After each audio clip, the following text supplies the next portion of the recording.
সুস্থ থাকার জন্য সারাদিনে জল খাওয়ার সঠিক সময় ও নিয়ম। সকালে ঘুম থেকে উঠে খালি পেটে 1 থেকে 2 গ্লাস উষুম গরম বা সাধারণ জল পান করা সবচেয়ে ভালো। এটি শরীর থেকে টক্সিন বা বিষাক্ত পদার্থ বের করে দেয় এবং শরীরকে চাঙ্গা রাখে।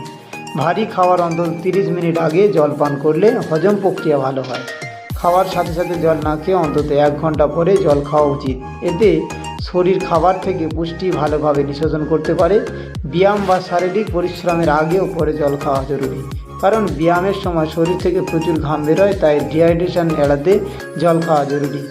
কাজের মাঝে ক্লান্ত লাগলে একটু জল খেলে শরীর দ্রুত চাঙ্গা হয়ে ওঠে। রাতে ঘুমানোর কিছুক্ষণ আগে 1 গ্লাস জল পান করা ভালো, তবে খুব বেশি না খাওয়াই শ্রেয়।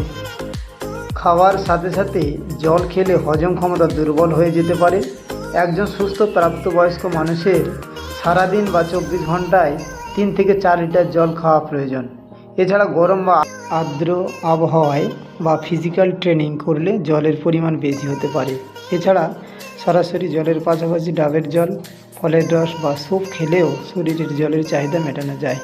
কম জল পান করলে কিডনিতে পাথর, মূত্রনালীর সংক্রমণ, কোষ্ঠকাঠিন্য, দীর্ঘস্থায়ী ক্লান্তি, মাথা ব্যথা, ত্বক শুষ্ক হয়ে যাওয়া এবং হৃদরোগের ঝুঁকি বাড়ে।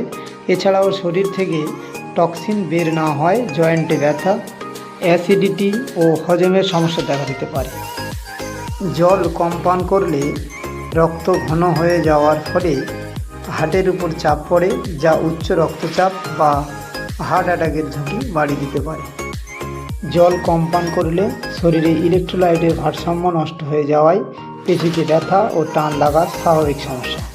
এছাড়া অতিরিক্ত জল পান করলে শরীরে ইলেকট্রোলাইটের ভারসাম্য নষ্ট হয়, যেখানে রক্তের সোডিয়ামের মাত্রা কমে যায়। এর ফলে কোষ ফুলে যায়, যা মাথা ব্যথা, বমি বমি ভাব, ক্লান্তি, পেশিতে খিঁচুনি এবং চরম ক্ষেত্রে মস্তিষ্কের কার্যক্ষমতা কমে গিয়ে কোমা পর্যন্ত বা মৃত্যুর কারণও হতে পারে।